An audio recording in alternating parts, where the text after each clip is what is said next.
नमस्कार दोस्तों। मुसलमानों से नफरत में अंधे हो चुके लोग क्या क्या कर सकते हैं, उन्हें फंसाने और बदनाम करने के लिए कैसी साजिशें रच सकते हैं, आप इसकी कल्पना भी नहीं कर सकते। कर्नाटक के बेलगावी इलाके से एक ऐसी ही चौंकाने वाली खबर आई है। एक स्कूल के मुस्लिम प्रिंसिपल को फंसाने के लिए एक कट्टर हिंदुत्ववादी संगठन की तरफ से ऐसी साजिश रची गई जिसे सुनकर आप हैरान हो जाएंगे।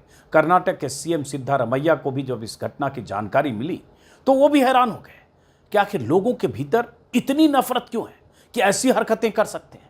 हुआ दरअसल ये कि बेलगावी के प्राथमिक स्कूल में पानी पीने से 11 बच्चों की तबीयत खराब हो गई। उन्हें तुरंत उपचार के लिए ले जाया गया। फिर स्कूल के ही कुछ बच्चों ने पानी की टंकी से आने वाले पानी से कुछ गंध आने की शिकायत की। पुलिस ने जब जांच पड़ताल शुरू की तो वाटर टैंक के पास एक सॉफ्ट ड्रिंक की बोतल मिली और जब उस बोतल को चेक किया गया तो पता चला उसमें पेस्टिसाइड भरकर लाया गया था। पेस्टिसाइड को वाटर टैंक में डालकर एक तरह से मिला दिया गया। पूरी बोतल पेस्टिसाइड की वाटर टैंक में खाली कर दी गई। नतीजा यह हुआ कि पानी जहरीला हो गया।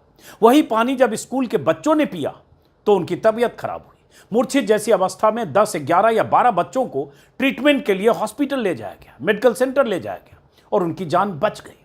अगर वक्त रहते यह पता नहीं चलता या बच्चों ने नोटिस नहीं किया होता कि पानी में कुछ गड़बड़ है तो पता नहीं क्या अंजाम होता।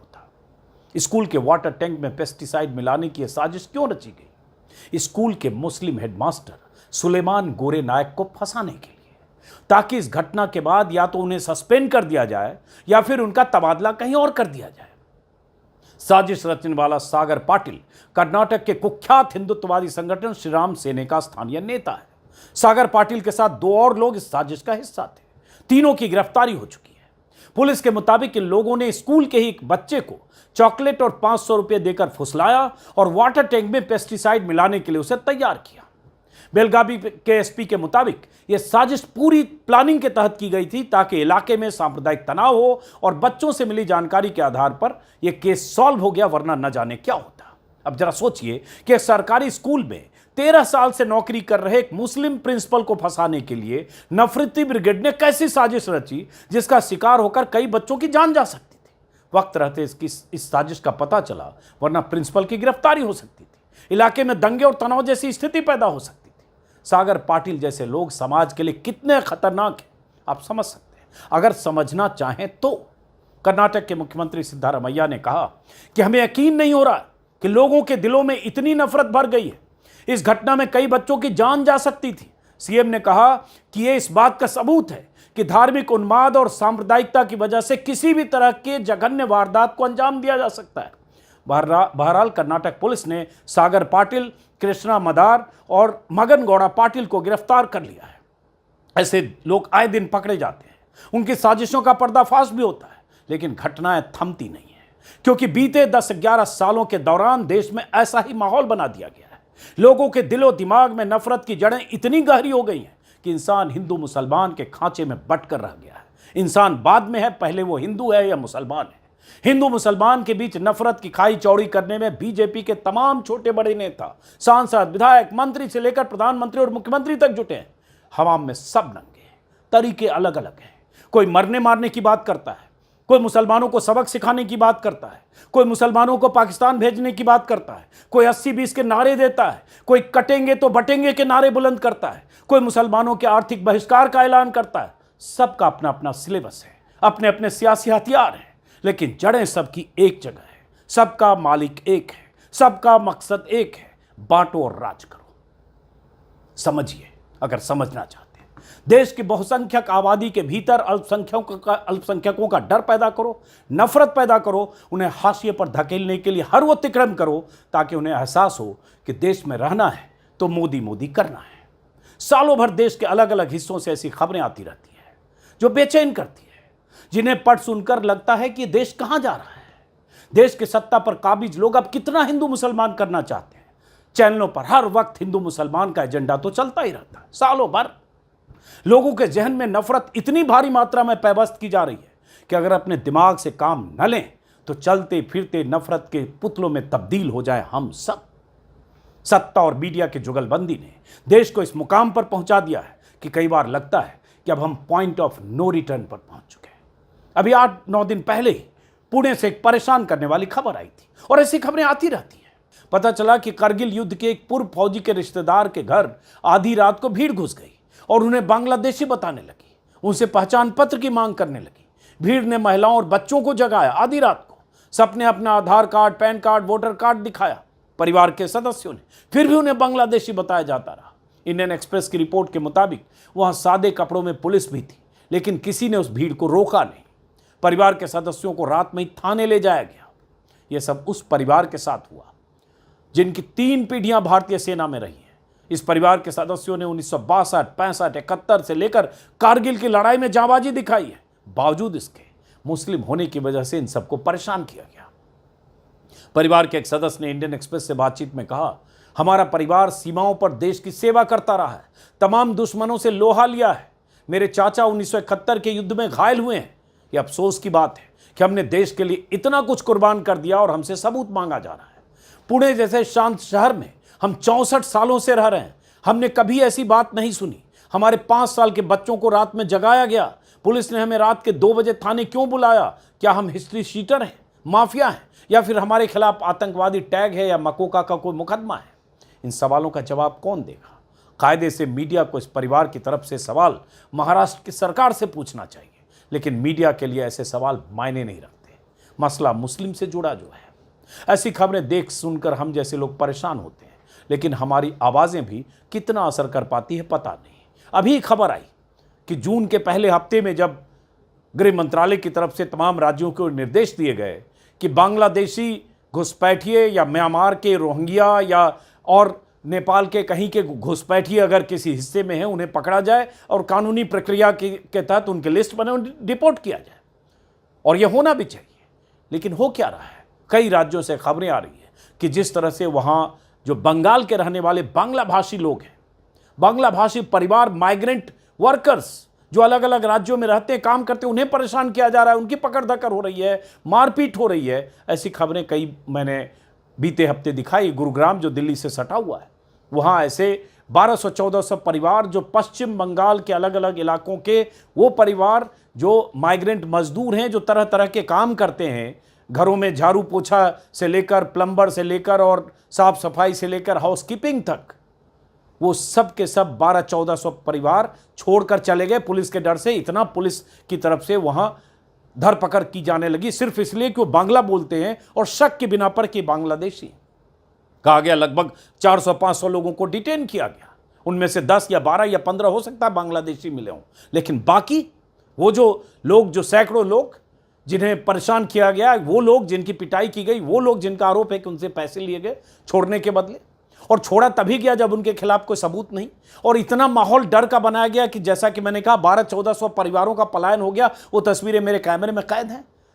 बसों में लदकर वो गरीब मजदूर जो 10 साल, 15 साल, 8 साल, 12 साल, 16 साल, 20 साल पहले जो गुरुग्राम आए थे, जो घरों में, सोसाइटियों में, मकानों में या अलग अलग कंपनियों में, प्राइवेट कंपनी में तरह तरह का काम कर रहे थे, झुग्गी में, स्लम में रहते थे, उनके रहने की अवस्था, उन झुग्गियों में मैं गया जिसे देखकर लगता है कि ऐसे 8 बाय 8 की उस झुग्गी में, टीन शेड में, इस गर्मी में, 42-45 डिग्री में, बरसात में कैसे रहते होंगे। लेकिन वहां रहकर अपनी रोजी रोटी कमाने के लिए तरह तरह के काम करते थे। उन सब लोगों को सजा ये मिली क्योंकि वो बांग्ला भाषी हैं, क्योंकि उन सब के बीच घुसपैठियों की तलाश के नाम पर इतना डर बना दिया गया कि वो सब लोग, बहुत सारे लोग परिवार छोड़कर चले गए। लोगों को पीटा गया, उनकी तस्वीरें आई, खबरें आई, और वहां भी सवाल पूछा गया कि हमारा कसूर क्या है?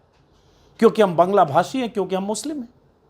एक बच्ची हमें मिली थी, उसका वीडियो बहुत वायरल हुआ। मैं चाहता हूं एक बार फिर से देखिए, क्योंकि ये एक ज्वाइंट वेंचर है सत्ता प्रतिष्ठान का, हिंदुत्ववादी संगठनों का और मीडिया का।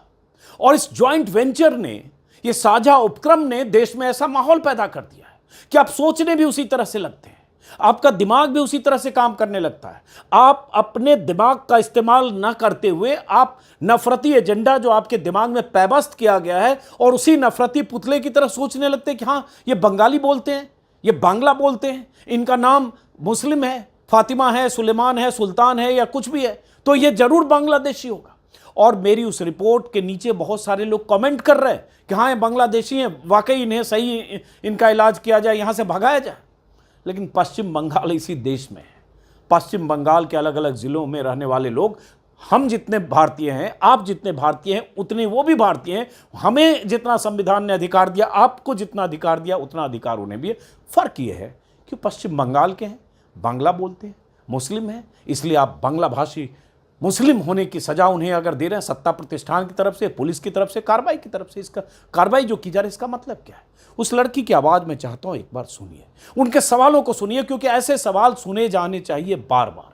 आपने रिपोर्टिंग कर ली, स्टेटमेंट ले लिया, वो आपका काम है, पर डर का माहौल यहाँ पे है ना। हम क्या करेंगे कल को अगर इधर कुछ हो गया तो?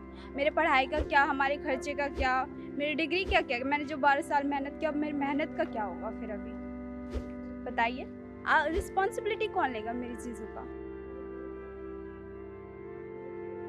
अभी मेरी पढ़ाई का क्या होगा? मैं तो कॉलेज नहीं जा रही, डर का माहौल है। मेरे पापा बोल रहे हैं अभी हम गांव चले जाएंगे। अगर गांव चले गए तो मेरी पढ़ाई का क्या होगा? मेरे 12 साल की मेहनत का क्या होगा? मेरा भाई पढ़ रहा है यहाँ पे 7th क्लास में, उसका क्या होगा? हम सब चले जाएंगे, हमारे काम का क्या होगा? हमारे खर्चे का क्या होगा? कौन इसकी रिस्पॉन्सिबिलिटी लेगा? अगर कल को मेरे पापा को कोई ले गया यहाँ पे से, तो मैं किसको बुलाऊंगी? आप तो चले गए रिपोर्टिंग करके, नहीं, पर मैं आगे तो का रिस्पॉन्सिबिलिटी बेटा कौन मेरी लेगा? तो सीमा हमारी है, मैं पत्रकार हूँ। हाँ जी, फिर भी मेरा नंबर दे के जाना, अपना भी नंबर देना। हम लोग पुलिस एडमिनिस्ट्रेशन से बात करेंगे कि नाइंसाफ़ी ना हो, क्योंकि आपके पास सारे सर्टिफिकेट और प्रमाण पत्र हैं। तो अगर आपको लगे कि तंग किया जा रहा है, आप कॉल करिएगा, हम लोग आपकी आवाज़ सरकार तक पहुँचा सकते हैं। बिल्कुल। लेकिन बेटे, आपने जो सवाल पूछा बहुत वाजिब है। छोटे छोटे बच्चे हैं, किसी के काम पे चले जाते हैं तो किसी को कुछ पता ही नहीं होता कहाँ पे ले जाते हैं, किस लिए लेके जाते हैं, कितने दिन तक रखते हैं, टॉर्चर करते हैं, कहाँ ले गए कि अब तो ऐसा है, बोल लेके जाते हैं, फिर पैसा भी मांगते हैं। तो हम कहाँ से लाएंगे? यहाँ पे तो हमारा काम नहीं चल रहा है, काम बंद है, कोई भी काम पे नहीं जाता है, यहाँ पे सबका काम बंद है, डर के हमारे सब घर पे बैठे हैं। तो इसकी रिस्पॉन्सिबिलिटी कौन लेगा? आप आइडेंटिफाई करिए बांग्लादेशी को। We are not Bangladeshi, we are Indian, we have all the documents, but हमारा रिस्पॉन्सिबिलिटी कौन लेगा? बस यही क्वेश्चन है। यहाँ पे हम 20 साल से रह रहे हैं, हमने इस शहर को, इस कचड़े से शहर को, मेरे मम्मी पापा ने, इन सब लोगों ने इतना डेवलप किया। अब जब ये डेवलप्ड हो गया तो उन्होंने हमें बदले में क्या दिया? कुछ नहीं। अब हम खाली हाथ आए थे, अब हमें खाली हाथ जाना पड़ रहा है।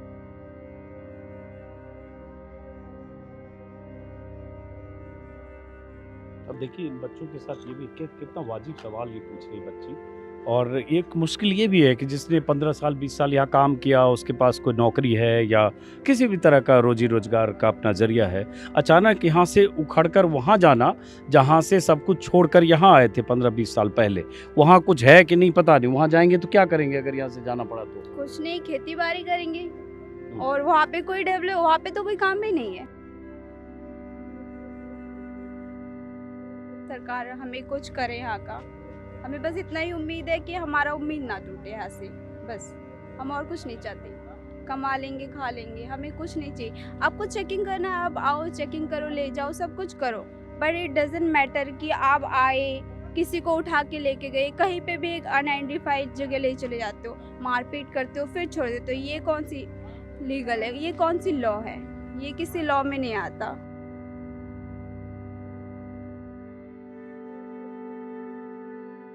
बड़े होके पढ़ लिख कर क्या बनना चाहते हो? सपना तो डॉक्टर था, बट अभी सपनों का क्या? नहीं, ऐसे अभी सपना तुम्हारा नहीं टूटेगा। हाँ, तो अगर गांव चले जाएंगे तो फिर सपनों का कुछ नहीं है ना।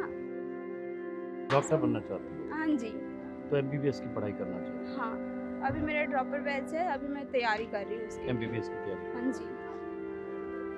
चलो बेटा, हम लोग दुआ करेंगे कि आपके सपने पूरे हों, और हम लोग कुछ भी किसी तरह की मदद कर सके, नंबर जरूर देना बच्चे को। बेटे की तरह हो आप, बच्चे की तरह। शुक्रिया, थैंक यू बेटा। ऐसे बहुत सारे परिवार छोड़कर गए, अब वो कब लौटेंगे? 10 दिन बाद, 20 दिन बाद, 25 दिन बाद। और जैसा कि आपने सुना कि कैसे जिस परिवार के सारे लोग फौज में थे, कई लोग जिस परिवार की 3 पीढ़ियां फौज की सेवा करती रही, फौज में रही है, उस परिवार को भी बांग्लादेशी घोषित करते हुए या बांग्लादेशी होने के शक में आधी रात को उस परिवार को परेशान किया गया। तो अब यहाँ इनका क्या कसूर, जो गरीब मजदूर है?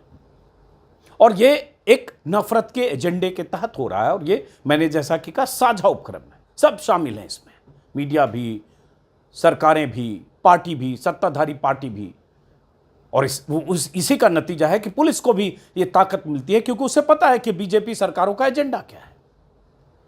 अभी एक खबर आई थी जुलाई में ही, जो आपको याद होगा कोविड के समय चैनलों पर खबर लगातार चली थी कि तबलीगी जमात ने कैसे कोरोना फैलाया। कोरोना के जो फैलाने की वजह तबलीगी जमात के लोग बने। और चैनलों पर मुझे अगर उस समय की बात अगर याद करूं तो मार्च 2020 में, अप्रैल में, मई में, जून में सैकड़ों घंटे का नॉन स्टॉप कवरेज हर चैनल पर चला था। सैकड़ों घंटे का, बड़े बड़े चेहरे, बड़े बड़े एंकर्स लगातार, क्योंकि दाढ़ी टोपी वाले थे और उन्हें अब कोविड, भारत में कोविड फैलाने का गुनहगार मान रहे थे, चैनल मान रहे थे। और आप में से बहुत लोग सोच रहे होंगे, जजमेंट आया दिल्ली हाई कोर्ट का जुलाई में, 18 जुलाई को, जिसमें तबलीगी जमात के 70 सदस्यों के खिलाफ केस रद्द, कोरोना फैलाने का था आरोप। हाईकोर्ट ने बाइज्जत बरी किया और कहा कि सभी तथ्यों और आरोपों की जांच करते हुए इन व्यक्तियों के खिलाफ कोई प्रमाण नहीं है जिससे साबित हो कि उन्होंने लॉकडाउन का उल्लंघन किया था या किसी प्रकार से कोरोना वायरस फैलाने की नियत या जानकारी के साथ बाहर निकले थे। यह हाईकोर्ट ने कहा। हाईकोर्ट ने अपने आदेश में कहा कि एफआईआर या चार्जशीट में कहीं यह नहीं कहा गया है कि याचिकाकर्ता कोविड-19 पाए गए थे या उन्होंने लापरवाही से या गैर कानूनी तरीके से वायरस फैलाने के इरादे से बाहर निकलने की कोशिश की। इन चार्जशीट को जारी रखना न्याय प्रक्रिया का दुरुपयोग होगा और यह न्याय के हित में नहीं है। ये मरकज के लोग थे जिन्हें बदनाम किया गया, साजिश की गई उनके खिलाफ, और बड़े बड़े चेहरे, जैसा कि मैंने कहा, चूंकि तबलीगी जमात के लोग उस मरकज में मौजूद थे और लॉकडाउन की घोषणा से पहले ही वो थे, इसलिए माना गया कि ये जमावड़ा जो है ये यहाँ आया है और ये घूम घूम कर ये महामारी फैला रहा है। इस तरह की बात की गई, जिसे कोर्ट ने सबको बाइज्जत बरी की। ऐसी बहुत सारी घटनाएं बीते 11 साल में, 10-11 साल में हुई है, और बीते 5-6 साल में कई बार हम जैसे लोग, लगभग 5 साल होने जा रहे हैं, कई बार ऐसे वीडियो किए। लेकिन क्या इसका फर्क होता है? जैसा कि मैंने कहा, सत्ता प्रतिष्ठान और इसका साझा उपक्रम। बुलडोजर की घटनाओं पर हम लोग बहुत बार बात कर चुके, किन्हें टारगेट किया जाता रहा, कैसे किया जाता रहा, इसको लेकर सुप्रीम कोर्ट ने क्या कहा, इस पर बात हो चुकी है कि सुप्रीम कोर्ट ने फटकार लगाई कि आप जिस तरह से बुलडोजर से मकानों को ढहाते हैं, यूपी से लेकर, मामा से लेकर और बाबा के राज में, हालांकि मामा अब नहीं है, सुप्रीम कोर्ट को दखल देना पड़ा। लेकिन वो घटनाएं होती रहीं कई साल तक। जब धार्मिक यात्राएं निकलती हैं, शोभा यात्राएं, हनुमान जयंती, तब क्या होता है हम देखते हैं किस तरह से हिंदुत्ववादी जत्थे, किस तरह से वो लोग जो कथित तौर पर धार्मिक यात्रा का हिस्सा होते हैं, वो किस तरह से हथियारों से लैस होकर और क्या उत्पात मचाते हैं, उसकी तस्वीरें हमने देखी। अभी सावन का आखिरी सोमवार कल ही बीता है। सावन के महीने में कई जगह से ऐसी खबरें आई। सावन के महीने में आप धार्मिक यात्रा पर निकलते हैं तो आपके भीतर इतनी हिंसक प्रवृत्ति कैसे पैदा होती है कि कहीं भी मौका देखते हैं और मारपीट और इस तरह की घटनाओं को अंजाम देते हैं, क्योंकि सरकार और सत्ता ऐसी है जो ऐसी प्रवृत्तियों को हवा देती है। तभी तो पश्चिमी यूपी में पिछले साल नाम पूछकर मकान, जितने ढाबे वाले, ठेले वाले, सबको अपनी पहचान के साथ नाम लिखो, पोस्टर लगाओ, अपना नेम प्लेट लगाओ, ताकि पता चले कि ये सुलेमान का है या संजय का है। उसमें भी सुप्रीम कोर्ट को दखल देना पड़ा। तो देश में ऐसी स्थिति है, हम जैसे लोग कई बार परेशान होते हैं, अपनी बात कहते हैं, ये मानते हुए कि शायद कुछ तो कहीं तो असर हो रहा होगा। फिलहाल हम लोग अपना काम कर रहे हैं, थोड़ा काम आप लोग भी कीजिए, दिमाग का इस्तेमाल कीजिए। फिलहाल इस वीडियो को यहीं खत्म करता हूँ, फिर मुलाकात होगी। नमस्कार।